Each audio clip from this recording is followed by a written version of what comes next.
ఏపీలో గతంలో టీడీపీ ప్రభుత్వంలో అత్యంత కీలకమైనటువంటి నాయకుడు, అలాగే అమరావతి రాజధాని నిర్మాణంలో చాలా కీలకంగా వ్యవహరించినటువంటి మంత్రి. నమస్కారం సార్. నమస్కారం.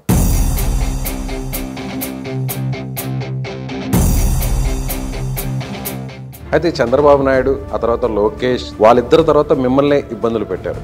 ఎందుకు ఆ పరిస్థితి ఎందుకు వచ్చిందని? కీలకమైన వ్యక్తుల్ని పక్క పంపించాలని వాళ్ళ టార్గెట్. మీరు కూడా ఆల్మోస్ట్ అరెస్ట్ అయ్యారు, జైలుకి వెళ్ళే పరిస్థితి వచ్చింది. ఎప్పుడైనా ఊహించారా ఇలాంటి పరిస్థితులు వస్తాయని? అంటే అలాంటి పరిస్థితి వస్తే నేను ఎప్పుడు ఊహించలేదు. చంద్రబాబు గారికి మీకు అసలు ఆ రిలేషన్ ఎలా స్టార్ట్ అయింది? ఆ యాంగిల్లో యాక్చువల్గా ఆయన పిలిచి ఒకరోజు మాట్లాడారు. 97, 99లో లోకేష్ యాక్చువల్గా స్టూడెంట్ అవటం. మీరు కూడా టీచ్ చేసేవారా లోకేష్? నేను కూడా టీచ్ చేశాను. సో అలా గురు శిష్యుల బంధం అనేది పార్టీలో సో ఇంత టార్గెట్ చేసినటువంటి నారాయణ గారి మీద అనిల్ కుమార్ యాదవ్ మిసాలు తిప్పారు, తొడలు కొట్టారు, ఛాలెంజ్ చేశారు, రెడీ అన్నారు. మరి ఏమంటారు ఇప్పుడు? అసలు నేను ఎప్పుడూ ఆయన కామెంట్ చేయలేదు. ఎందుకంటే సరే, బయటకైతే పొత్తులు టీడీపీ, జనసేన, బీజేపీ మధ్య ఉన్నప్పటికీ కూడా, కూటమిగా ఉన్నప్పటికీ కూడా ఇంకా బీజేపీ ఎందుకో మీతో వివాహానికి సిద్ధమై తాళిగట్టి లోపల గుండెల్లో మాత్రం ఇంకా వైసీపీని అలాగే పెట్టుకోండి, జగన్ అలాగే పెట్టుకోండి అనేది బయట ఉన్నటువంటి టాక్. వైసీపీ వాళ్ళు చాలా ప్రచారం చేసుకుంటున్నారు, వాళ్ళు మాతోనే ఉండాలి, మాతో ఉండాలి. కానీ మూడు పార్టీలు కలిసి ఒక భారీ బహిరంగ సభను ఏర్పాటు చేస్తే మోడీ గారు ఎక్కడా కూడా పల్లెత్తు మాట జగన్ ని అనలేదు అనేది బహిరంగ సత్యం, అందరూ కూడా తెలుసు. Let us wait and see. So అప్పుడు చేదుగా మారినటువంటి బీజేపీ ఇప్పుడు ఒక్కసారిగా తీపిగా మారడానికి కేవలం తెలుగుదేశం పార్టీ అధికారంలో రావడమే ఏకైక లక్ష్యం అనుకోవచ్చా? జగన్మోహన్ రెడ్డి గారు కూడా నేను ప్రత్యేక హోదా చేస్తాను వీడు తేలేదని తప్పు చేశానేమో, రాజకీయాల్లోకి ప్రత్యక్ష రాజకీయాల్లోకి వచ్చాను ఎప్పుడైనా అనిపించింది? నేను ఎప్పుడు డెసిషన్ ఒకసారి తీసుకున్న తర్వాత ముందుకు వెళ్తానండి. సో మళ్ళీ పురపాలక శాఖ మంత్రిగా నారాయణ గారే ఉండబోతున్నారు అనుకోవచ్చా?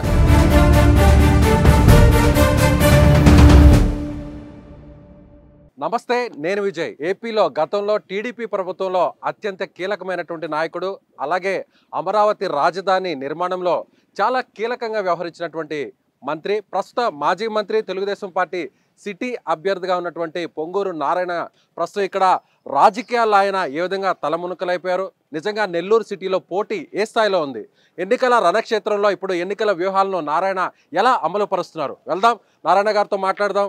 మన ప్రశ్నలకు ఆయన ఏ విధంగా సమాధానాలు ఇస్తారు, అలాగే ప్రజల్లో ఉన్నటువంటి అనుమానాలు కూడా ఆయన ఏ విధంగా నివృత్తి చేస్తారో తెలుసుకునే ప్రయత్నం చేద్దాం, రండి.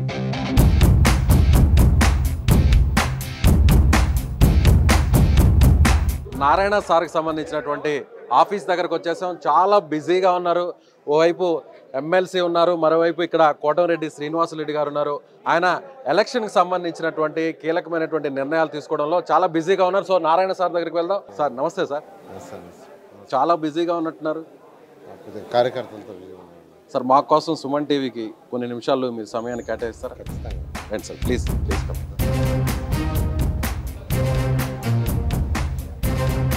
సో ఫుల్ బిజీగా ఉన్నా కూడా మన కోసం నారాయణ గారు సమయాన్ని కేటాయించబోతున్నారు.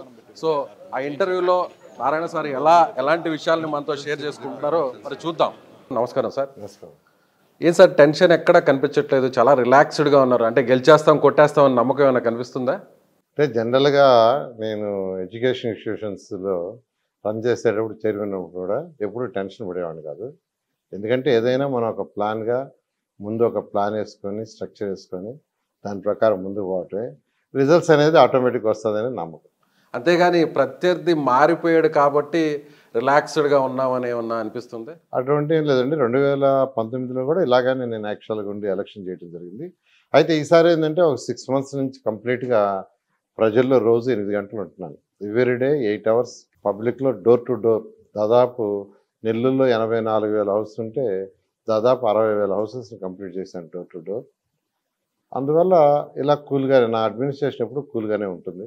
ఈరోజు ఎలక్షన్ కూడా కూల్గానే చేయడానికి ఉంది. సో ఇప్పుడు జగన్ సిద్ధం అంటూ మేమంతా సిద్ధం అంటూ ప్రస్తుతం నెల్లూరులోనే ఉన్నారు. ఆయన ఒకటే మాట అంటున్నారు, ఈరోజు వాలంటీర్ల వ్యవస్థను పక్కన పెట్టడానికి ప్రధానంగా కారణం తెలుగుదేశం పార్టీయే. తెలుగుదేశం పార్టీయే పెన్షన్లు ఇవ్వకుండా అడ్డుకునింది. సో నిమ్మగడ్డ రమేష్ ఇదంతా చేశారు, ఆయన వల్లే దీనికి కారణం ఇదంతా అంటున్నారు, ఏమంటారు మీరు? అంటే వాలంటరీ వ్యవస్థకి ఎప్పుడు మీ తెలుగుదేశం పార్టీ అగెనిస్ట్ కాదండి. నారా చంద్రబాబు నాయుడు చాలా క్లియర్గా చెప్పారు మా పార్టీ అధినేత. వాలంటరీ వ్యవస్థలో ఎవరైతే ఉండారో వాళ్ళ యొక్క క్వాలిఫికేషన్ బట్టి, వాళ్ళ స్కిల్ని బట్టి ఇంకా కూడా వాళ్ళని ప్రమోట్ చేస్తాం, ఇంకా చేస్తాం అని చెప్పాం. మేము చెప్పింది ఏంటంటే వాళ్ళని సచివాలయాలకు వచ్చి పెన్షన్స్ తీసుకోమంటే కాదు, మీరు ఇంటికే పోయి వాళ్ళని మా నాయకుడు యాక్చువల్గా లెటర్ రాయటం కూడా జరిగింది సిఎస్ వాళ్ళకి. కాబట్టి మేము వాలంటరీ వ్యవస్థకి ఎప్పుడు అగెనిస్ట్ కాదు, వాళ్ళకి ఇంకా బెటర్గా చేస్తామని మా నాయకుడు చెప్పడం కూడా జరిగింది. అంటే మొదట్లో వాలంటరీ వ్యవస్థను అసలు తీసేస్తాము అని చెప్పినటువంటి తెలుగుదేశం నాయకులు ఎన్నికలు సమీపించే కొద్దీ ఓట్ల కోసం వాళ్ళు ఒకవేళ వ్యతిరేకం అవుతారు, అలాగే వాళ్ళ నుంచి లబ్ధి పొందుతున్నటువంటి వీరందరూ కూడా టీడీపీకి మైనస్ అవుతారు అనేటువంటి ఉద్దేశంతో రీసెంట్గానే వాలంటీర్ని కంటిన్యూ చేస్తాము అని చెప్తున్నారు.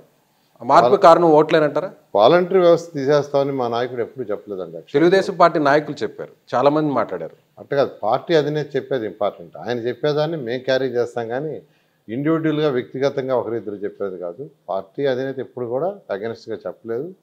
ఇప్పుడైతే చాలా క్లారిటీగా చెప్పారు. ఏమనంటే వాళ్ళ యొక్క అర్హతను బట్టి వాళ్ళని ఇంకా ఎలా ప్రమోట్ చేయాలో ఆ విధంగా ప్రమోట్ చేస్తామని చెప్పడం జరిగింది. సో మీరు అధికారంలోకి వస్తే ఆ వ్యవస్థని యాజ్ ఇట్ ఈస్గా కంటిన్యూ చేస్తారా? ఖచ్చితంగా కంటిన్యూ చేస్తాం. అలాగే వేతనాలు కూడా చాలా తక్కువగా ఉన్నాయంటున్నారు, మీరు పెంచే అవకాశం ఏమైనా ఉందంటారా? ఖచ్చితంగా మా నాయకుడు చెప్పాడు, వాళ్ళ యొక్క క్వాలిఫికేషన్ దాన్ని బట్టి ఎలా చేయాలో చేసి ఖచ్చితంగా చేస్తామని చెప్పారు. ఒకటే, ప్రజలకు ఏదైతే అవసరమో, ఏదైతే సర్వీసెస్ బాగా ఉపయోగపడతాయో, ఏ పార్టీ కూడా ఒక పార్టీ నుంచి ఇంకో పార్టీకి వచ్చినప్పుడు మార్చరండి. ఉదాహరణకి ఏంటంటే, ఇప్పుడు హెల్త్ తీసుకుంటే రాజశేఖర రెడ్డి గారు తీసుకొచ్చారు ఆరోగ్యశ్రీ. ఆ తర్వాత చంద్రబాబు నాయుడు దాన్ని కంటిన్యూ చేశారు, ఇంకా యాడ్ చేశారు, కానీ తీసేలా. అదేవిధంగా హౌసెస్ ఎన్టీ రామారావు గారు పేదలకు హౌస్ ఇంట్రొడ్యూస్ చేశారు. తర్వాత చంద్రబాబు నాయుడు కంటిన్యూ చేశారు, తర్వాత రాజశేఖర్ కంటిన్యూ చేశారు, రోసే కంటిన్యూ చేశారు, కిరణ్ కుమార్ గారు కంటిన్యూ చేశారు, మళ్ళీ తెలుగుదేశం వచ్చి మళ్ళీ కంటిన్యూ చేసింది. కానీ జగన్మోహన్ రెడ్డి మాత్రం కట్టి నీళ్ళని పక్కన పడేశారు. ఇప్పుడు అన్నా క్యాంటీన్స్ తీసుకోండి, పక్క స్టేట్ తీసుకోండి, తమిళనాడులో అమ్మా క్యాంటీన్స్ అంతకుముందు పెట్టారు. స్టాలిన్ కంటిన్యూ చేస్తాడు, స్టేట్మెంట్ కూడా ఇచ్చాడు, పేరు కూడా మార్చనని. కానీ ఈ రాష్ట్రంలో అన్నా క్యాంటీన్స్ వచ్చేసారు. కాబట్టి మంచి నాయకుడు అనేవాళ్ళు ఏదైతే ప్రజలకు ఉపయోగపడతాయో కంటిన్యూ చేస్తూ దానికంటే బెటర్ చేయటం జరుగుతుంది. మా యొక్క సిద్ధాంతం అదేవిధంగా చేస్తాం. సార్, తెలుగుదేశం పార్టీ ఓవరాల్గా చూస్తే ఇప్పుడు ఎలా ఉందంటారు? అంటే ఎన్నికల్లో విజయం సాధించడానికి మీకు ప్రధానంగా ఉన్నటువంటి అనుకూల అంశాలు ఏంటి? అంటే ఈ రాష్ట్రంలో డెవలప్మెంట్ అనేది జీరో అయిందండి. ఇప్పుడైనా పరిపాలన అంటే ఒకటి సంక్షేమం ఉండాలి, అభివృద్ధి రెండు ఉండాలి. లేకంటే రెండు లేకుండా ఉంటే కుంటిపడుతుంది. సంక్షేమం చేయాలి, పేదలు నిరుపేదలకి కొంత చేతినివ్వాలి ప్రభుత్వం. అట్ ది సేమ్ టైం యువతను దృష్టిలో పెట్టుకుంటే, వాళ్ళ భవిష్యత్తును దృష్టిలో పెట్టుకుంటే ఆ రాష్ట్రంలో ఇండస్ట్రీస్ రావాలి, వ్యాపారాలు సమృద్ధిగా పెరగాల. అవి పెరిగినప్పుడే యువతకు ఉద్యోగాలు వస్తాయి. ఏ తల్లైనా తండ్రైనా కోరుకున్నది వాళ్ళ పిల్లవాడు సొంతగా వ్యాపారాన్ని చేసుకోవాలని కోరుకుంటారు, లేదంటే మంచి ఉద్యోగాన్ని చేయాలని కోరుకుంటారు. ఇప్పుడు ఈ రాష్ట్రంలో ఇండస్ట్రీస్లో ఉన్నాయని వెళ్ళిపోయినాయి, ఎవరు రావటంలా. ఎందుకంటే ఈ అరాచక పాలనకు భయపడి రావట్లా. అందువల్ల యువత యొక్క భవిష్యత్తు అంధకారంగా ఉంది. మీరు ఏ దేశమైనా తీసుకోండి, ఏ రాష్ట్రమైనా తీసుకోండి, ఎక్కడైతే ప్రశాంత వాతావరణం ఉంటుందో ఆ రాష్ట్రంలోకి ఇండస్ట్రీస్ వస్తాయి. ప్రశాంత వాతావరణం లేకుండా ఇండస్ట్రీస్ రావు. ఎందుకంటే నేను అనేక దేశ విదేశాలు ఆ రోజు ముఖ్యమంత్రిగా ఉన్న నారా చంద్రబాబు నాయుడు తిరిగాను, అమరావతి రాజధాని డెవలప్మెంట్కి, ఇండస్ట్రీస్ అప్పుడు తిరిగితే Singapore, Malaysia, China, Russia, Japan, like Ashgabat తిరిగాను. ఎక్కడికి పోయినా మా దేశానికి వచ్చి ఇండస్ట్రీ పెట్టమంటే మీ దేశంలో ఎలా ఉంది వాతావరణం అంటే అల్లరి గిల్లర్లు ఉంటాయా లేవని ఒకటో క్వశ్చన్. రెండోది మీకు కేంద్రాలకు ఉన్న సంబంధాలు లేదు. ఈ రెండు క్వశ్చన్స్ చేసింది. కాబట్టి ఈ రాష్ట్రంలో ఉన్న అల్లర్లకి భయపడి ఒక్కరు కూడా లేరు. రియల్ ఎస్టేట్ అయితే మొత్తం టోటల్ కొలాప్స్ అయింది. అందరూ హైదరాబాదు, కర్ణాటక, తమిళనాడు వెళ్ళిపోయారు. కాబట్టి ప్రజల్లో ఈ యొక్క ఆందోళన ఉంది, నెగిటివ్ ఉంది. ఖచ్చితంగా అత్యధిక మెజారిటీ సీటుకు తెలుగుదేశం వస్తుంది, మేము సుపరిపాలన ఇవ్వడం జరుగుతుంది. సో విదేశాల్లో కూడా అక్కడ ఉన్నటువంటి నేతలందరూ కూడా, ప్రభుత్వాలన్నీ కూడా కేంద్రంతో మీకు సంబంధించి మీ రాష్ట్ర ప్రభుత్వానికి సఖ్యత ఎలా ఉంది అని మీరే అడిగారు అంటున్నారు. సో బీజేపీ నుంచి అప్పుడు దూరం అవడం వల్లే గతంలో ఓడిపోయారు అనుకోవచ్చా? అంటే అప్పుడు ఎన్డీఏ నుంచి యాక్చువల్గా ఎందుకు వెళ్ళిపోయామంటే స్పెషల్ స్టేటస్కి అడిగామండి, అది ఇవ్వలేదు. ప్రజల్లో అది బలంగా ఉందనే ఉద్దేశంతో యాక్చువల్గా స్పెషల్ స్టేటస్ మేము పక్కకు రావడం జరిగింది. ఎందుకంటే ఆ రోజు వాడు స్పెషల్ స్టేటస్ కానీ ఇచ్చుండుంటే, ఎందుకంటే రీఆర్గనైజేషన్ యాక్ట్ 2014 అది ఉంది, ఇది పెట్టారు ఆ పాయింట్. దాన్ని ఇవ్వమని అడిగాం. అది ఇవ్వనప్పుడు యాక్చువల్గా ఏంటంటే మేము బయటకు రావడం జరిగింది యాక్చువల్గాను. అయితే ఈసారి ఏంటంటే మన రాష్ట్రం బాగా చితికిపోయింది, ఫైనాన్షియల్గా బాగా వీక్ అయిపోయింది. ఎందుకంటే ఒక రాష్ట్రం ఫైనాన్షియల్ సౌండ్ కావాలంటే ఇండస్ట్రీస్ రావాలి. ఇండస్ట్రీస్ వస్తే జిఎస్టీ వస్తుంది, ఇన్కమ్ ట్యాక్స్లు వస్తాయి, అనేకమైన ట్యాక్స్లు వస్తాయి, మున్సిపల్ ట్యాక్స్లు వస్తాయి, అన్నీ వస్తాయి. అవి లేనందువల్ల అవి బాగా తగ్గిపోయింది. అయితే ఈరోజు కేంద్రం యొక్క సపోర్ట్ కావాలి కాబట్టి ఎన్డీఏలో మీరు చేరడం ప్రత్యేక హోదా ఇవ్వలేదు కాబట్టి బయటకు వచ్చేసామని మీరు చెప్తున్నారు. అప్పుడు కూడా అదే చెప్పారు. కానీ ఇప్పుడు ప్రత్యేక హోదా ఇస్తామన్న గ్యారెంటీ ఏమన్నా ఇచ్చిందా బీజేపీ కానీ ఎన్డీఏ అంటే వాళ్ళు క్లియర్ కట్గా ప్రత్యేక హోదా అనేది ఇండియా మొత్తంలో ఇంకా ఫర్దర్గా ఎవరికి ఇచ్చేలేదు పాలసీ తీసేసుకున్నారండి. అయితే ఫైనాన్షియల్ సపోర్ట్ ఉంటుందనే ఉద్దేశంతో మేము ఎన్డీఏలో చేరడం జరిగింది. సో అప్పుడు చేదుగా మారినటువంటి బీజేపీ ఇప్పుడు ఒక్కసారిగా తీపిగా మారడానికి కేవలం తెలుగుదేశం పార్టీ అధికారంలో రావడమే ఏకైక లక్ష్యం అనుకోవచ్చా? అంటే యాక్చువల్గా జగన్మోహన్ రెడ్డి గారు కూడా నేను ప్రత్యేక హోదా చేస్తాను వీడు తేలేదనే దాంతో దాన్ని ఆయన సగం ప్రచారం చేశాడు. ఆయన కూడా తేలేకపోయాడు. అయితే కేంద్రమే సెంట్రలైడ్ ఒక పాలసీ డెసిషన్ తీసుకుని ఫర్దర్గా ఈ దేశంలో ప్రత్యేక హోదా ఎవరికి ఇవ్వమని చెప్పి అది ఇవ్వటం వల్ల చాలా డిఫరెన్స్లు వస్తాయని, అందువల్ల ఆ పాయింట్ యాంగిల్ యాక్చువల్గా ఏంటంటే మేమున్నప్పుడు ఇవ్వలేదు, ఇప్పుడున్నది ఇవ్వలేదు కాబట్టి అది ఫర్దర్గా రాదు కాబట్టి అట్లీస్ట్ మిగతా యాంగిల్లో అనేక సపోర్ట్ ఉంటాయనే దాంతో ఎన్డీఏలో చేరటం జరిగింది. సరే, బయటకైతే పొత్తులు టీడీపీ జనసేన బీజేపీ మధ్య ఉన్నప్పటికీ కూడా, కూటమిగా ఉన్నప్పటికీ కూడా ఇంకా బీజేపీ ఎందుకో లోపల బయట మీతో వివాహానికి సిద్ధమై తాళిగట్టి లోపల గుండెల్లో మాత్రం ఇంకా వైసీపీని అలాగే పెట్టుకుంది, జగన్ అలాగే పెట్టుకుంది అనేది బయట ఉన్నటువంటి టాక్. దానికి అంటే అది వైసీపీ వాళ్ళు ప్రచారం చేసుకుంటున్నారండి. ఎక్కడా మైనస్ అవద్దని వాళ్ళు వైసీపీ వాళ్ళు చాలా ప్రచారం చేసుకుంటున్నారు. వాళ్ళు మాతోనే ఉంటారని. ఎలా ఉంటారు? ఎన్డీఏలో మేము డైరెక్ట్గా చేరాము, వాళ్ళతో షీట్లు షేర్ చేసుకున్నాం, ప్రతి జిల్లాలో ప్రతి కాన్స్టిట్యున్సీలో కంబైన్డ్ మీటింగ్లు పెడుతున్నాం. నేను నెల్లూరులో బీజేపీ ఆఫీస్కి కూడా పోయి యాక్చువల్గా మీటింగ్ పెట్టాను. డిస్ట్రిక్ట్ మొత్తం పిలిచారు, వాళ్ళతో డిస్కషన్ చేసాం కంబైన్డ్గా చేయాలని.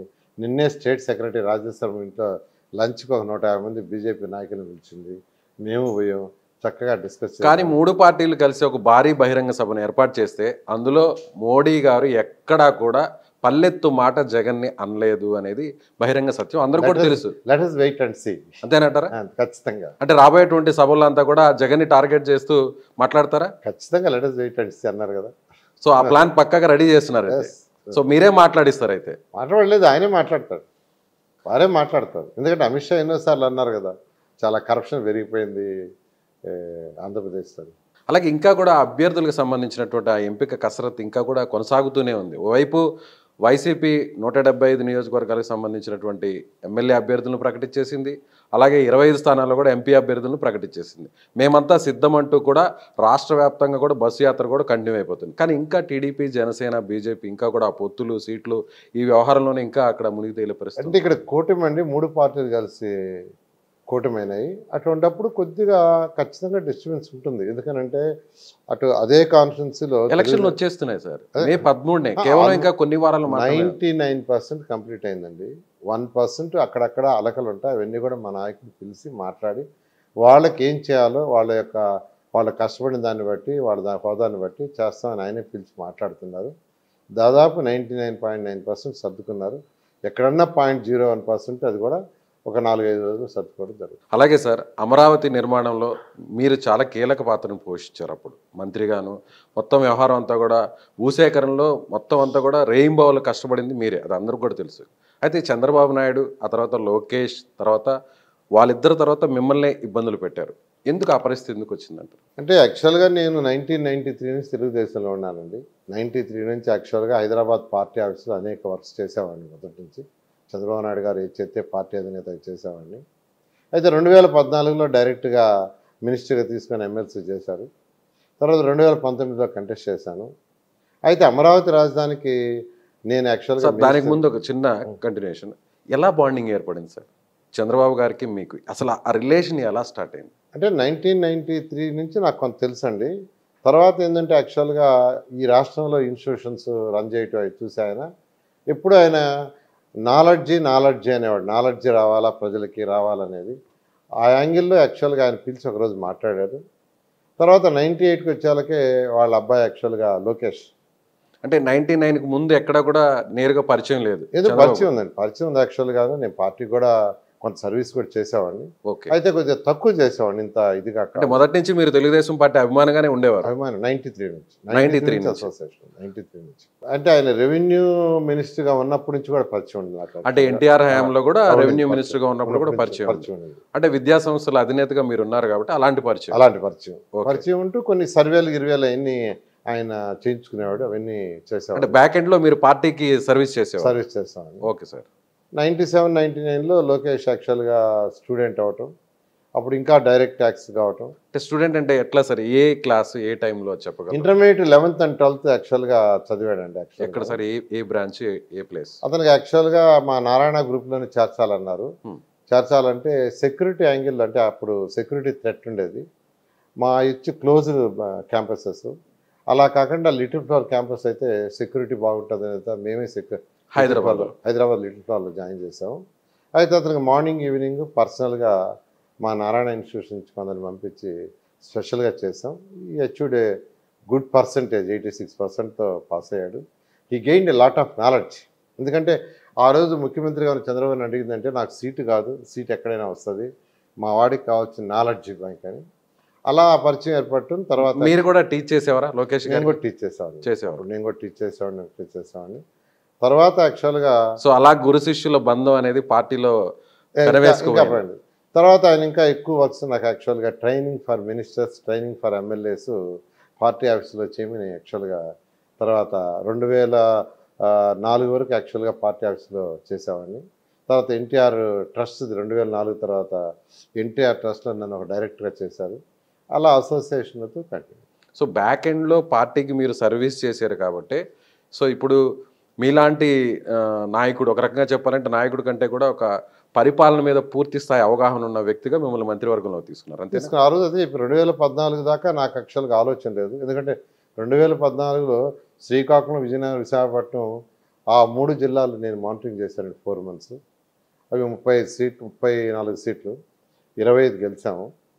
ఆ తర్వాత ఎలక్షన్ రిజల్ట్స్ వచ్చే ముందు, ఎలక్షన్ జరిగిన రోజుకి రిజల్ట్స్ వచ్చే మధ్యలో ఒకరోజు ఇలాగనే మాట్లాడుతూ, నారాయణ నువ్వు క్యాబినెట్కి వస్తావని అడిగారు. అప్పుడు దాకా నాకు అసలు ఒక ఎమ్మెల్యే కావాలి కానీ, మినిస్టర్ కావాలి కానీ, ఎమ్మెల్యే ఆలోచన లేదు. అదే పార్టీకి సేవ చేస్తూ ఉన్నాను. అయితే ఒక నిమిషం ఆలోచించా, ఎడ్యుకేషన్లో ఎంతో చేసాం, అయితే ఒక ఎడ్యుకేషన్ యాంగిల్లోనే సర్వీస్ చేయగలిగాం. ఒక మినిస్టర్గా అయితే డిఫరెంట్ యాంగిల్లో పేదలకు ఇల్లు కావచ్చు. కానీ వ్యాపార సంస్థలు ఉండి చాలామంది, ఇప్పుడు అంబానీలు కానీ అదానీలు కానీ ఎవరు కూడా రాజకీయాలు ఎప్పుడు నేరుగా రారు. ఎవరైనా కూడా వ్యాపార సంస్థలు, విద్యా సంస్థలు మీలాగా ఒక చిన్న నెల్లూరు పట్టణం నుంచి దాదాపుగా జాతీయ స్థాయిలో దేశమంతా వ్యాపింపజేశారు. వేల కోట్ల బిజినెస్ని మీరు టర్న్ ఓవర్ వచ్చే విధంగా మీ కృషితో జరిగింది. కానీ నేరుగా రాజకీయాల్లోకి వచ్చిన తర్వాత మిమ్మల్ని టార్గెట్ చేయడం జరుగుతుంది, మీ ఫ్యామిలీ ఇబ్బంది పడుతున్నారు, మీరు కూడా ఆల్మోస్ట్ అరెస్ట్ అయ్యారు, జైలుకి వెళ్ళే పరిస్థితి వచ్చింది. ఎప్పుడైనా ఊహించారా ఇలాంటి పరిస్థితులు వస్తాయని? అంటే అలాంటి పరిస్థితి వస్తే నేను ఎప్పుడు ఊహించలేదు. ఎందుకంటే నేను ఎప్పుడు తప్పు చేయలేదు. ఎందుకంటే హానెస్ట్గా చేశా. డబ్బుల కోసం రాజకీయాలకు రాలేదు. డబ్బుల కోసం అయితే ఇన్స్టిట్యూషన్ రన్ చేసి ఇప్పుడు 28 రాష్ట్రాల్లో ఈరోజు నారాయణ ఇన్స్టిట్యూషన్స్ ఉన్నాయి. 6 లక్షల మంది విద్యార్థులు చదువుతున్నారు. 50,000 మందికి జీతాలు ఇస్తున్నాం. అంటే 50,000 కుటుంబాలు ఈరోజు నారాయణ గ్రూప్ మీద డిపెండ్ అయ్యి బతుకుతున్నారు. అయితే ఒక ఎడ్యుకేషన్లో సర్వీస్ చేసాం. ఒక మినిస్టర్ అయితే డిఫరెంట్ యాంగిల్లో చేయొచ్చు అని యాక్చువల్గా వచ్చాను. అయితే ఇది కక్ష సాధింపుగా జగన్మోహన్ రెడ్డి చేయటం కాబట్టి ఆయన అరెస్ట్ చేశారు, కేసులు పెట్టారు. ఏదైనా న్యాయస్థానం మీద నమ్మకం ఉంది. న్యాయస్థానాల వల్ల మేము యాక్చువల్గా ఈరోజు బయట ఉంటున్నాం. సో అదేవిధంగా ఒక 10th క్లాస్ పేపర్ని లీక్ చేశారు అనేది ఒక బాగా ఇదైంది, అప్పుడు బాగా డ్యామేజ్ అయింది. మీ విద్యా సంస్థల రెప్యుటేషన్ కూడా అది బాగా ఇంపాక్ట్ అయింది. సో ఒకసారి ఆలోచించారా, నేను రాజకీయాల్లో ఉన్నాను కాబట్టే, తెలుగుదేశం పార్టీలో ఉన్నాను కాబట్టే ఈ ప్రభావం అంతా కూడా నా పిల్లలు ఇప్పుడు వాళ్ళు లీడ్ చేస్తున్నా కూడా విద్యా సంస్థల మీద పడుతుంది, తప్పు చేశానేమో, రాజకీయాల్లోకి ప్రత్యక్ష రాజకీయాల్లోకి వచ్చాను ఎప్పుడైనా అనిపించింది? నేను ఎప్పుడు డెసిషన్ ఒకసారి తీసుకున్న తర్వాత ముందుకు వెళ్తానండి, వెనక్కి రాను. ఎందుకంటే ఏదైనా ప్రతి దాంట్లోనూ సమస్యలు ఉంటాయి. ప్రతి దాంట్లోనూ కొన్నిట్లో చిన్న సమస్యలు ఉంటాయి, కొన్నిట్లో పెద్ద సమస్యలు ఉంటాయి. రాజకీయం అయిన తర్వాత ఖచ్చితంగా కొన్ని ఇటువంటి సమస్యలు వస్తాయని తెలుసు. కానీ ఇంత దారుణంగా చేస్తారని తెలియదు. ఎందుకంటే తెలుగు పేపరు నారాయణ గ్రూప్ వాళ్ళు లీక్ చేయాల్సిన అవసరం లేదు. అది కూడా గవర్నమెంట్ ఇచ్చిన దగ్గర నుంచి ఇంకో స్కూల్కి వస్తే, ఆడ నుంచి ఇంకో స్కూల్కి వస్తే, ఆడ నుంచి మా దగ్గర వైస్ ప్రిన్సిపాల్కి వస్తే వాడు గ్రూప్లో పెట్టాడు. ఆ గ్రూప్లో ఎవరు ఉన్నారు? పేపర్ వాళ్ళు, టీవీలో వాళ్ళు ఉన్నారు. అదే వాడు లీక్ చేయాలంటే ఆడెందుకు పెడతాడు, మా పిల్లలకి ఇస్తాడు. అది లీక్ కాదు, అసలు అది లీక్ అనే అంటానికి లేదు. కానీ కక్ష సాధింపుతో చేసింది. ఎందుకంటే ఈ 43 సంవత్సరాల నుంచి ఎవ్రీ ఇయర్ 10th క్లాస్ అయినా, ఇంటర్మీడియట్ అయినా, ఎంసెట్ అయినా, ఏ ఎగ్జామ్ జరిగే రోజైనా జరిగే 2 రోజుల ముందు నేను టెలికాన్ఫరెన్స్ పెడతాను. ఇండియా మొత్తం పెడతా, ఆల్ అవర్ ఎంప్లాయీస్కి. నారాయణ గ్రూప్ ఇంతవరకు తప్పు చేయలేదు, ఎక్కడా మాల్ ప్రాక్టీస్ కానీ చేయలే, పేపర్ లీకేజ్లను. మీరెవరూ తప్పు చేయొద్దు, మీరెవరైనా తప్పు చేస్తే నేనే యాక్షన్ తీసుకోమని చెప్తానని చెప్తా. నన్ను అరెస్ట్ చేసే ముందు కూడా చెప్పాను, ఏది ఇండియా మొత్తం కాన్ఫరెన్స్ పెట్టి ఎగ్జామ్స్కి ముందు నేనే చెప్పాను. కానీ వాళ్ళు కక్ష సాధింపు చేసినప్పుడు మనం చేయలేము. దానివల్ల ఏమన్నా విద్యా సంస్థల మీద, రెప్యుటేషన్ మీద ఏమన్నా ఇబ్బంది అయిందా? ఏమీ లేదండి, జీరో రెప్యుటేషన్ ఎఫెక్ట్ ఏమీ లేదు, ఉండదు. ఎందుకంటే నేను మా ఎంప్లాయీస్ చాలా స్ట్రిక్ట్గా చెప్తా, ఎవరు తప్పు చేసినా నేనే కంప్లైంట్ చేస్తాను అని. అది అందరికీ తెలుసు. రాష్ట్రంలో నారాయణ ఎంప్లాయీస్ 50,000 మందికి చాలా క్లియర్ కట్గా తెలుసు, ఎవరు తప్పు చేయరు. అతను కూడా తప్పు చేయలేదు. యాక్చువల్గా 3 ఇన్స్టిట్యూషన్స్ దాటి అతనికి వస్తే అతను దీంట్లో గ్రూప్లో పెట్టాడు పాపం, ఇది పేపరు టీవీ అనే గ్రూప్లో. కాబట్టి ఇక్కడ ఏదో అరెస్ట్ చేయాలనేది అంతే. అది కూడా ఏంటంటే మీకు చెప్తున్నాను క్లారిటీగా, బాదుడు కార్యక్రమం చాలా హైప్ వస్తుండింది. అవును, చంద్రబాబు నాయుడు గారు శ్రీకాకుళంలో బాదుడు కార్యక్రమం చేస్తూ అప్పటికే పేపర్ లీక్ అయిపోయింది. లీక్ అయినప్పుడు ఆయన ఒక మాట అన్నాడు, కరోనా వచ్చి 2 సంవత్సరాలు ఎగ్జామ్ పెట్టలే గవర్నమెంట్, ఫస్ట్ టైం ఎగ్జామ్ పెట్టింది, ఎగ్జామ్ పెట్టినప్పుడే లీక్ అయిపోయింది, అంటే ఎగ్జామ్స్ పెట్టడం కూడా ఈ గవర్నమెంట్కి రాదని చంద్రబాబు నాయుడు గారు అక్కడ కామెంట్ చేశారు. నెక్స్ట్ డే తిరుపతిలో జగన్ గారి మీటింగ్ ఉన్నది. ఈయన ఏం చేశారు, జగన్ గారు సీఎం గారు, నారాయణ చైతన్య వాళ్ళు కావాలని మా మీద బోధ జల్లటానికి, మా యొక్క ప్రభుత్వాన్ని అప్రతిష్ట చేయడానికి అరెస్ట్ చేశారు, స్టేట్మెంట్ ఇచ్చారు. ఒక సీఎం లెవెల్లో స్టేట్మెంట్ ఇచ్చినప్పుడు ఇంకా అధికారులు దాని మీద పడతారు కాబట్టి నన్ను అరెస్ట్ చేశారు. అంటే ఫ్యాబ్రికేటెడ్ ఇదంతా కూడా? Purely fabricated, everybody knows, it is very clear. అంటే మీ వాళ్ళని వాళ్ళు కొన్నారనుకోవచ్చా? మీ దగ్గర పనిచేస్తున్నటువంటి లెక్చరర్స్ కావచ్చు, టీచర్స్ ఎవరు అసలు లీక్ అయిందని చెప్పలేదు. మా వాళ్ళు ఎవరు లీక్ అయింది ఎవరు? మీ దగ్గర ఉన్నటువంటి ఆ టీచర్, మా దగ్గర ఉన్న వైస్ ప్రిన్సిపాలే చాలా క్లియర్గా పోలీసు వాళ్ళకి చెప్పాడు, ఏది నాకు ఇలా వచ్చింది, నేను ఇలా గ్రూప్లో పెట్టానని. కానీ వాడిని కొట్టి తన్ని వాడి దగ్గర యాక్చువల్గా 2 రోజులు అరెస్ట్ చేసి 4 రోజులు వాడి దగ్గర రాయించారు. ఈ రోజు కూడా వాడు చాలా క్లియర్గా అవసరం లేదు, అసలు లీక్ చేయాల్సిన అవసరం లేదు. మా బ్రాంచ్లో ఎగ్జామ్ జరుగుతుంది కదా. ఎందుకు సార్ మీ మీద అంత టార్గెట్ చేయడానికి ఏంటి ప్రధాన కారణం ఏంటి? అంటే చాలామంది మంత్రులు ఉన్నారు, చాలామంది సింపథైజర్స్ ఉన్నారు, పార్టీకి బ్యాక్ ఎండ్లో చాలామంది వ్యాపార సంస్థల అధినేతలు కూడా సపోర్ట్ చేస్తూ వచ్చారు. ఒక్క నారాయణ గారి మీదనే ఎందుకు ఇంత ఫోకస్ పెట్టారు? అంటే నేను యాక్చువల్గా పార్టీకి లాంగ్ పీరియడ్ నుంచి అసోసియేట్ అయినాను. మీకు తెలుసు, అమరావతి రాజధాని ఎలా చేసింది, ఈ రాష్ట్రంలో మున్సిపల్ అది ఎలా చేసింది, అన్నా క్యాండిడేట్స్ కావచ్చు, ఇవన్నీ కూడా నేను మినిస్టర్గా ఉన్నప్పుడు నా పోర్ట్ఫోలియో వరకు మీకు అందరికీ తెలుసు ఎలా చేసింది. అందువల్ల తెలుగుదేశం పార్టీకి ఆయనకి ఉన్న కొద్దిమంది, అంటే ఉన్నవాళ్ళలో కీలకమైన వ్యక్తి అనేది తెలుసు, కీలకమైన వ్యక్తుల్ని పక్కకు పంపించాలని వాళ్ళ టార్గెట్. సో ఇంత టార్గెట్ చేసినటువంటి నారాయణ గారి మీద అనిల్ కుమార్ యాదవ్ మిసాలు తిప్పారు, తొడలు కొట్టారు, ఛాలెంజ్ చేశారు, రెడీ అన్నారు. మరి ఏమంటారు ఇప్పుడు అనిల్ కుమార్ యాదవ్ గారు? నరసరావుపేటకి ఆయన ఎంపీ అభ్యర్థిగా వెళ్ళిపోయారు కదా. అసలు నేను ఎప్పుడూ ఆయన కామెంట్ చేయలేదు. ఎందుకంటే 2014-19 దాకా నేను మినిస్టర్గా ఉంటే అసలు వాళ్ళని ఎప్పుడు నేను క్వశ్చన్ చేయాలి. ఎందుకంటే ప్రజలు ఎవరికైతే పరిపాలన ఇస్తారో వాళ్ళ చేతిలో బడ్జెట్ ఉంటుంది. నేను మంత్రిగా ఉన్నప్పుడు నా శాఖకు సంబంధించిన రాష్ట్ర బడ్జెట్ నా శాఖ నా చేతిలో ఉండింది. అదేవిధంగా మున్సిపాలిటీలో వచ్చే ఏదైతే ట్యాక్స్ ఉండే అవి కూడా నా చేతిలో ఉండింది. ఎందుకంటే మేము ఆర్డర్స్ చేస్తే ప్రజలకు సేవ కానీ డెవలప్మెంట్ కానీ చేసేవాళ్ళం. కాబట్టి ఎవరైతే పరిపాలన చేస్తారో వాళ్ళు ప్రజలకు సేవ చేయాలి, వాళ్ళ పని అది. ప్రతిపక్షంలో ఉండేవాళ్ళు ఏంటంటే క్వశ్చన్ చేయాలి. ఆయన ఎంతసేపటికి నన్ను కామెంట్ చేసేవాడు. నేను ఒకటే చెప్పాను, నా పీరియడ్లో నేను చక్కగా డెవలప్ చేశా, ప్రజల కళ్ళ ముందు అవుతుంది, ప్రతి ఒక్కరు చర్చించుకుంటున్నారు. దానికి అసలు డిబేట్ ఎందుకు, ప్రజలే చర్చించుకుంటున్నప్పుడు. అంత అభివృద్ధి చేసినటువంటి నారాయణ మంత్రిగా నెల్లూరు సిటీని, నెల్లూరు రూరల్ని, నెల్లూరు నగరాన్ని ఓవరాల్గా చూస్తే మరి ఎందుకు ఓడించారు ఇక్కడ ప్రజలు? ఒక ఛాన్స్ అనే దాంతో పోయారండి. ఎందుకు పోయానండి, ఇప్పుడు కూడా ఎక్కడికి పోయినా చెప్తున్నారు, సార్ గతంలో మేము మీకు ఓటే లేదు, ఒక ఛాన్స్ అని వేసాము, ఈసారి ఖచ్చితంగా మీకే ఓటు వస్తామని చక్కగా ప్రజలు చెప్తున్నారు. అంతేనా? లేదంటే మీ పార్టీ వాళ్ళే మీకు వెనకుండి పక్క నుండి వెన్నుపోటు పడిచినటువంటి ఆ పరిస్థితుల వల్ల ఏముండవండి అవన్నీ? అంటే పుకార్లు ఒకరి మీద ఒకరు పడక చెప్పుకుంటుంటారు, అవన్నీ అవి కాదు.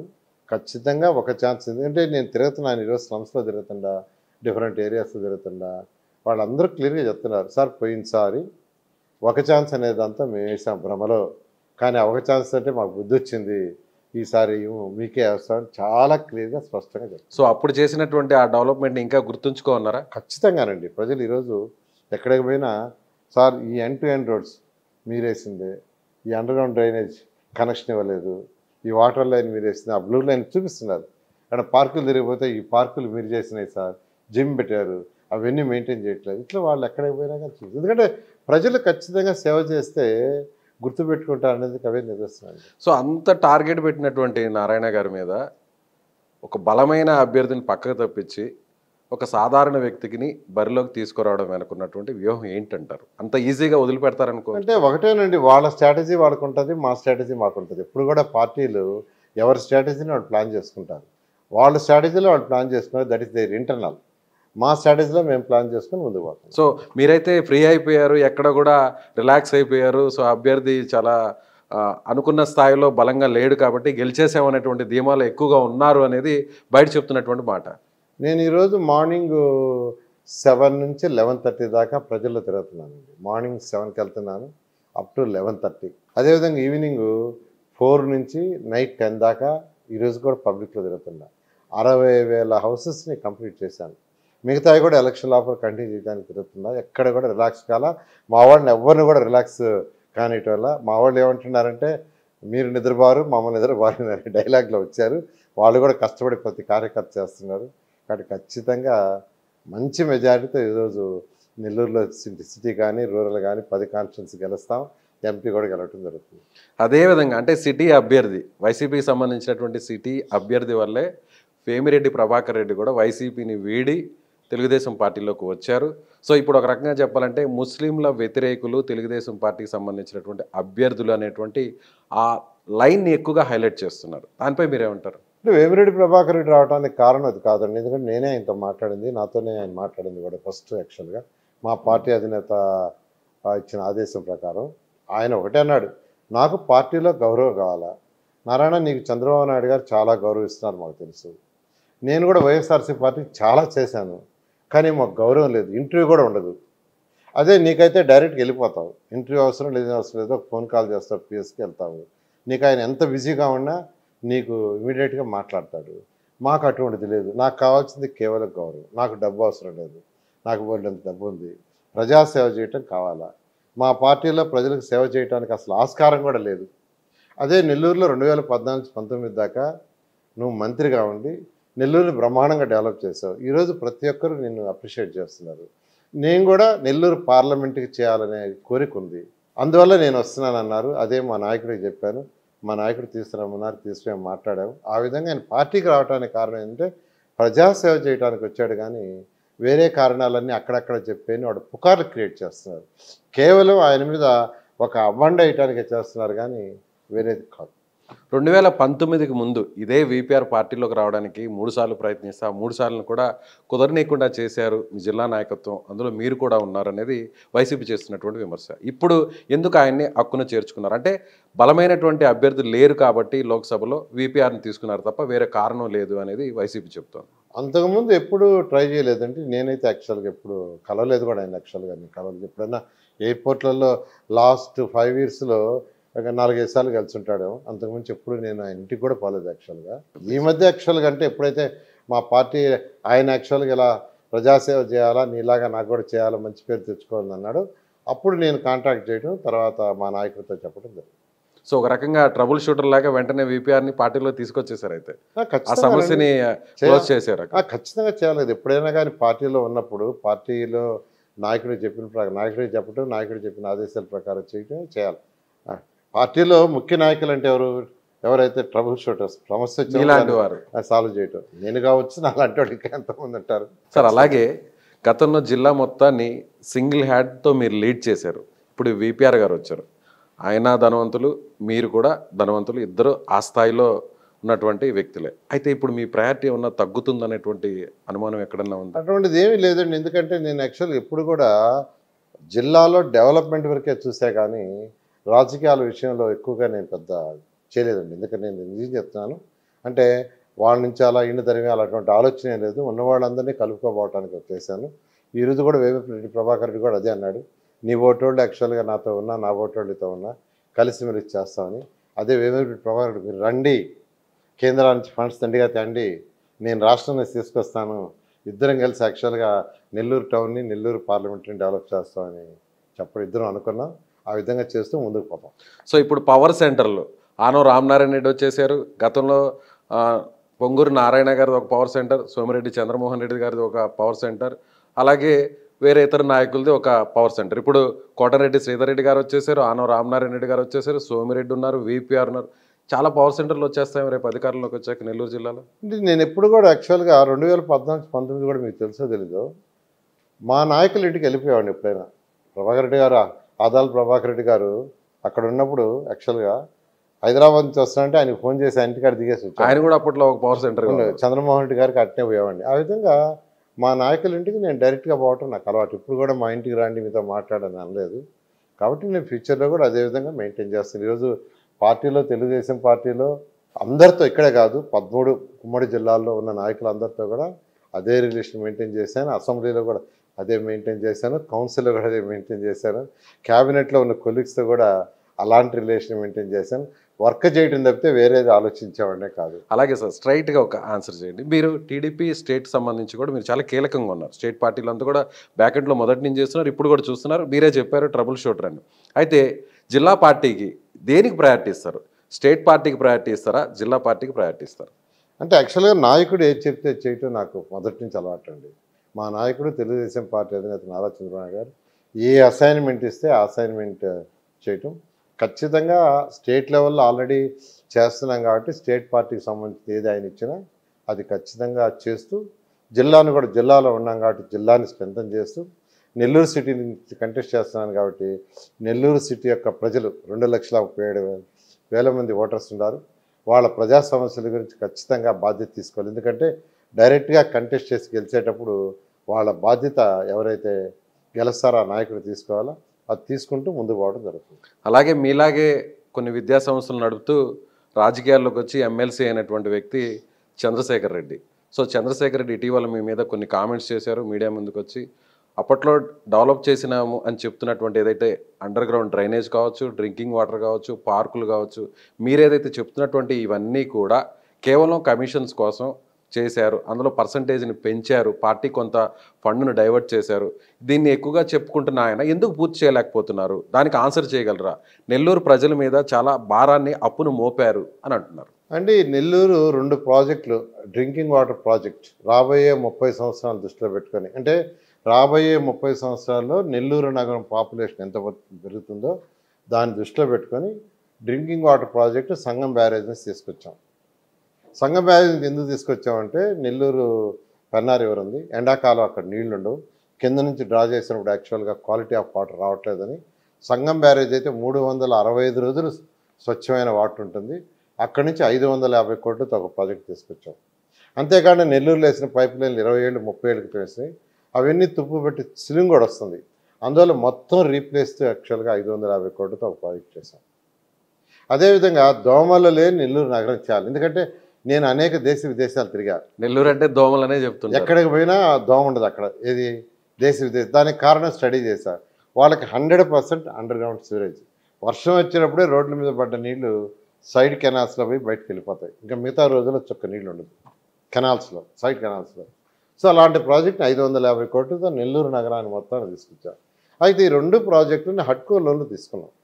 ఆ హడ్కో లోన్ కూడా నెల్లూరు మున్సిపల్ కార్పొరేషన్ తీసుకున్నాం, ఫస్ట్ తీసుకున్నది. తీసుకొని ఆ 2 ప్రాజెక్టులు స్టార్ట్ చేసాం. అయితే ఆ రోజు ముఖ్యమంత్రిగా ఉన్న నారా చంద్రబాబుతో నేను మాట్లాడాను, సార్ 1100 కోట్ల రూపాయలు నెల్లూరు ప్రజలు భరించలేరు రీపేమెంట్ చేయాలంటే. రీపేమెంట్ చేయాలంటే వాళ్ళు ట్యాక్సులు పెంచాలా, ట్యాక్సులు పెంచితే వాళ్ళు లబోదిబో కొట్టుకుంటారు. కాబట్టి ఇది రాష్ట్ర ప్రభుత్వే బరీ చేసేట్టుగా చేయమంటే అప్పటికప్పుడు క్యాబినెట్లో పెట్టి దాన్ని అప్రూవ్ చేసి రాష్ట్ర బడ్జెట్లో పెట్టించాను. సో రీపేమెంట్స్ అంతా కూడా స్టేట్ గవర్నమెంటే చూసుకుంటుంది. స్టేట్ గవర్నమెంట్ క్యాబినెట్లో పెట్టించాను, అసెంబ్లీలో అప్రూవ్ చేయించాను. ఓకే. కాబట్టి నెల్లూరు ప్రజల మీద పైసా బర్డన్ లేదు.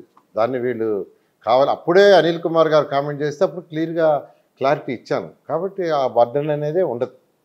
సో అలాగే మీరు గెలిస్తే చాలా ఇళ్ళన్నీ కూడా బూజులు పట్టిపోయినాయి. టిట్కో ఇల్లంతా కూడా ఎక్కడా లేని విధంగా నెల్లూరు నగరంలో వేల ఇళ్ళను మీరు తీసుకొచ్చారు. వెంటనే వాటిని మళ్ళీ అధికారంలోకి వచ్చాక మీరు గెలిచాక లబ్ధిదారులకు ఏమన్నా హామీ ఇవ్వబోతున్నారా? ఖచ్చితంగానండి. నెల్లూరులో ప్రతి పేదవాడికి, ఇల్లు లేని ప్రతి పేదవాడికి ఇల్లు ఇవ్వటమే నా ఫస్ట్ ప్రయారిటీ. ఏదైతే 43,000 కట్టావో అవన్నీ ఇన్కంప్లీట్గా ఉన్నాయి. కొన్ని డోర్లు తీసుకెళ్ళిపోయారు, విండోస్ తీసుకెళ్ళిపోయారు. అవన్నీ కంప్లీట్ చేయటం నెంబర్ 1. అవసరమైతే ఇంకొక 10,000, 20,000 కూడా మళ్ళీ శాంక్షన్ చేయించి అవి కూడా కంప్లీట్ చేయడం ఫస్ట్. నెక్స్ట్ దోమలు లేని నగరం చేయడానికి ప్రతి ఇంటి నుంచి కనెక్షన్ ఇవ్వాలా, అది సెకండ్ 1. థర్డ్ ఏదైతే డ్రింకింగ్ వాటర్ ప్రాజెక్ట్ తెచ్చావో ఆ కనెక్షన్స్ కంప్లీట్ చేయడం. ఈ 3 మేజర్ ప్రాజెక్ట్స్. ఎందుకంటే ఇప్పుడు ఇల్లు తీసుకుంటే నేను ఒక పేద కుటుంబంలో పుట్టా. నేను పుట్టి పెరిగిందంతా ఒక పూరి గుడిసె అరుణాచపురంలోనే. నేను చదివిన దాంట్లోనే ట్యూషన్లు స్టార్ట్ చేసింది అక్కడే. తర్వాత రేకులు ఇల్లు కట్టుకున్నాం, తర్వాత బిల్డింగ్లు కట్టి డెవలప్ అయ్యాం. కాబట్టి పేదవాడి యొక్క బాధ నాకు తెలుసు. వర్షం వచ్చినప్పుడు పైనుంచి నీళ్లు కారుతుంటే పళ్ళాల్లో నీళ్ళు పెట్టి బయట పోసిన రోజులు ఉన్నాయి. అందుకని ప్రతి పేదవాడికి మంచి ఇల్లు ఉండాలనే దాంతో షీర్వాల్ టెక్నాలజీ తీసుకొచ్చాను. అందువల్ల ఖచ్చితంగా రాగానే ఫస్ట్ ప్రయారిటీ. సెకండ్ దోమలలే నెల్లూరు నగరం చేయటం. మూడోది వచ్చి డ్రింకింగ్ వాటర్ ప్రాజెక్ట్. ఆ తర్వాత ఏదైతే చిన్న చిన్న ప్రాజెక్టులు అన్నా క్యాంటీన్ క్లోజ్ చేశారు, ఓపెన్ చేయటం, పార్కులు బ్యాలెన్స్ కంప్లీట్ చేయటం, వాటిని మెయింటైన్ చేయటం. Necklace road, Hyderabad necklace road లాగా నెల్లూరు నెక్లెస్ రోడ్ చేయాలని ఫేజ్ 1 చేసాం. ఫేజ్ 2, ఫేజ్ 3 చేయటం.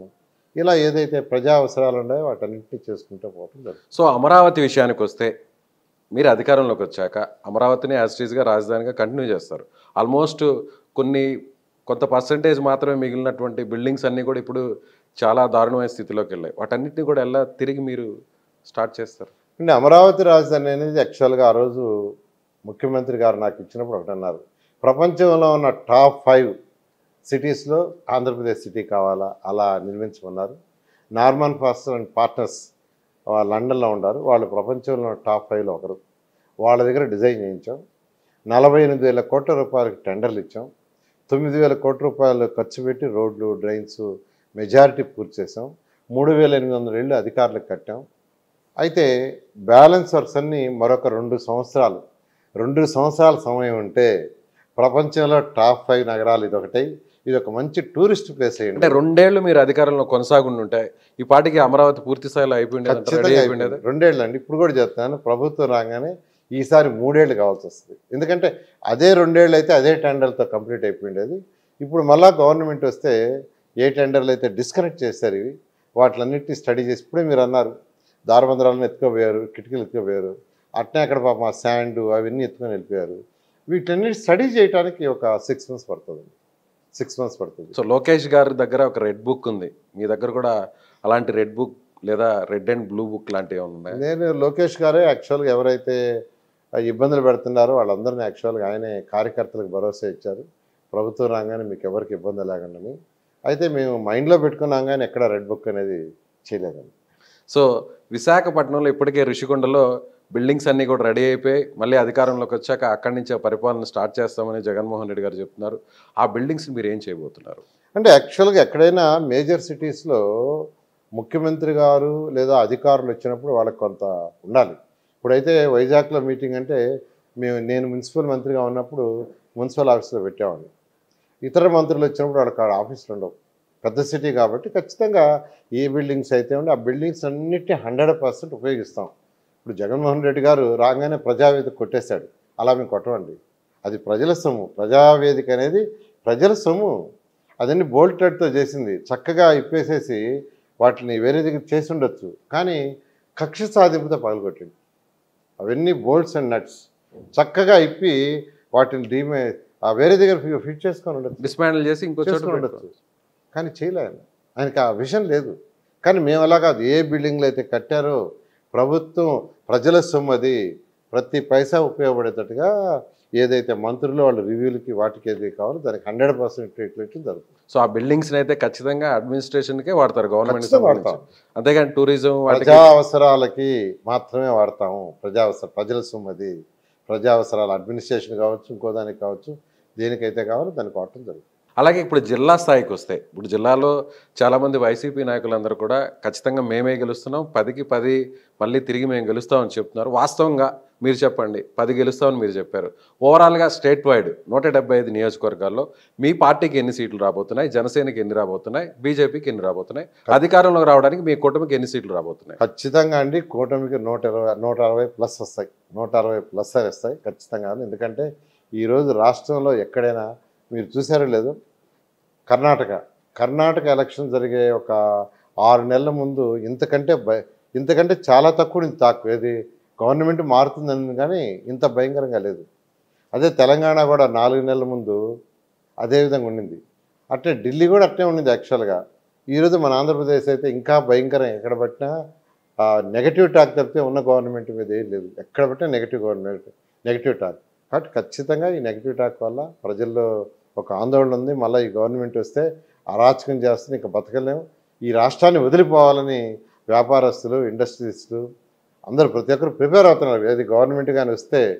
అదేవిధంగా యువతకు ఉద్యోగాలు రావు, కనుచూపులు రావు. ఎందుకంటే నేను చాలా పేదల ఇళ్ళు తిరిగా, సర్వేపల్లి కెనాల్ తిరిగా, పెన్నార్ రివర్ కట్ట తిరిగాను, యాక్చువల్గా జాఫర్ కెనాల్ తిరిగా, అనేక హరిజన వాళ్ళు తిరిగా. ఎక్కడికి పోయినా పేదలు నిరుపేదలు. మా వాడు బీటెక్ చదివాడండి, ఎంఎస్సీ చదివాడు, ఉద్యోగం లేదు, మీరు వస్తే మాకు ఫస్ట్ ఉద్యోగాలు వచ్చేది చేయండి అని అడుగుతున్నారు.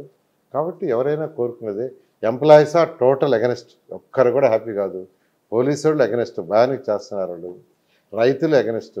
సో ఏ వర్గం సాటిస్ఫై లేనప్పుడు ఆ గవర్నమెంట్ వచ్చే ప్రసక్తే లేదు.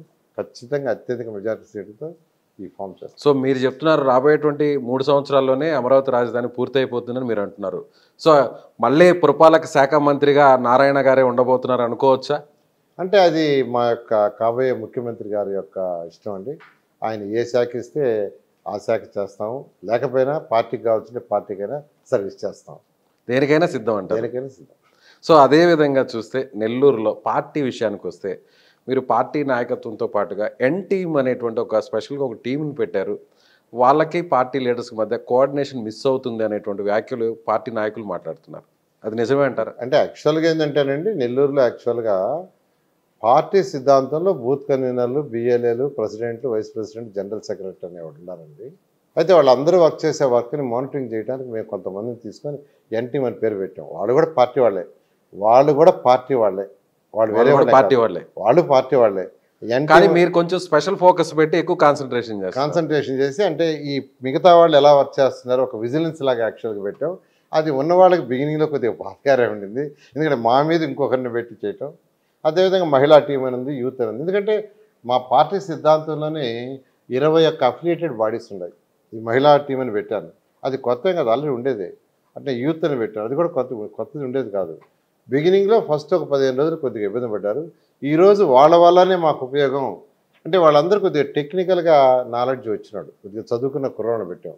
సో ఎప్పుడైతే టెక్నికల్గా సపోర్ట్ చేస్తున్నారో everybody is now happy, they are very happy. వాళ్ళు కావాలంటున్నారు, వాళ్ళు వీళ్ళే తీసుకొని ముందుకు పోతున్నారు. నారాయణ గారు ఒక టీచర్గా సంతోషపడతారా, లేదంటే ఒక రాజకీయ నాయకుడిగా సంతోషమైన జీవితాన్ని గడిపారనుకుంటారు? అంటే ఇక్కడ 2 రకాలండి.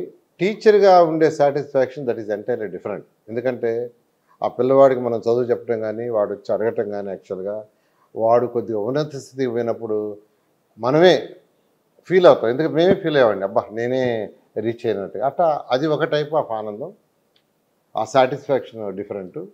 ఇక్కడ వచ్చే వాళ్ళకి ఏంటంటే మల్టిపుల్ యాంగిల్లో సర్వీస్ చేయగలం. అక్కడ ఒక స్టూడెంట్ చదువు అని డెవలప్ చేయడం.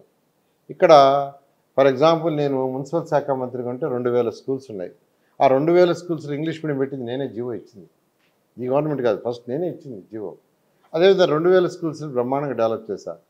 అంతేకాకుండా ఎడ్యుకేషనే కాకుండా అనేక యాంగిల్లో పేదలకు ఇల్లు కావచ్చు, అన్నా క్యాంటీన్స్ కావచ్చు, పిల్లలు ఆడుకోవడానికి పార్కులు కావచ్చు, నెక్లెస్ రోడ్డు కావచ్చు, ఇట్లా అనేక యాంగిల్ యాక్చువల్గా చేయడానికి ఇది ఒక సాటిస్ఫాక్షన్. అదొక సాటిస్ఫాక్షన్, ఇదొక సాటిస్ఫాక్షన్. కానీ ఎక్కువ సంతోషాన్ని ఇచ్చింది జీవితంలో ఏదంటే ఏం చెప్తారు? అంటే యాక్చువల్గా స్టూడెంట్కి ఏమవుతుందంటే యాక్చువల్గా ఏంటంటే అది లిమిటెడ్ ఏరియానండి, అంటే నెంబరు లిమిటెడ్. ఇది వచ్చి రాష్ట్రం మొత్తంలో యాక్చువల్గా ఉండేది, అందువల్ల దానికదే దీనికిదే, అంతేనంటారా? అలాగే మిమ్మల్ని నమ్ముకున్నటువంటి చాలామంది నాయకులు నెల్లూరు సిటీలో కావచ్చు, జిల్లాలో, వీరందరికీ మళ్ళీ తిరిగి అధికారంలోకి వచ్చాక, మీరు మళ్ళీ మంత్రి అయ్యాక వాళ్ళని అకామిడేట్ చేయడం కానీ లేదంటే కొన్ని కీలకమైనటువంటి పోస్టులు ఇప్పించడంలో కానీ ఏదన్నా హామీ ఏమన్నా ఇవ్వబోతున్నారా? అంటే ఒకటేనండి, నేను అందరి నాయకులు ఒకటే చెప్తున్నాను, మీరు అందరూ కష్టపడి వర్క్ చేయండి. ఎవరెవరు వర్క్ చేస్తున్నారో నేను ప్రతిదీ అబ్జర్వ్ చేస్తున్నా, స్టడీ చేస్తున్నాను. ఎవరైతే కష్టపడి చేస్తారో వాళ్ళందరూ కూడా పార్టీలో సమితి స్థానం ఏర్పాటు చేయడం జరుగుతుంది, వాళ్ళకి సపోర్ట్ చేయడం జరుగుతుంది. సో ఫైనల్గా గెలవబోతున్నారన్న ధీమా మీలో కనిపిస్తుంది. ఎంత మెజారిటీతో లాస్ట్ టైం చెప్పారో ఖచ్చితంగా ఎన్నికల తర్వాత ఆ మెజారిటీ తర్వాతనే మేము కూడా వచ్చి మిమ్మల్ని కలవాలనుకుంటున్నాం. సో మరొకసారి మాకు టైంని కేటాయించినందుకు నారాయణ గారు నమస్కారం. Thank you so much. మేము కూడా మీరు అనుకున్నటువంటి అన్ని పనులు కూడా పూర్తి చేయాలని సుమన్ టీవీ తరఫున మనస్ఫూర్తి కోరుకుంటున్నాం. అలాగే ఆంధ్రప్రదేశ్ని అభివృద్ధిని చేయడంలో మీ వంతు పాత్ర కూడా ఉండాలని కోరుకుంటున్నాం. Thank you sir. Thank you.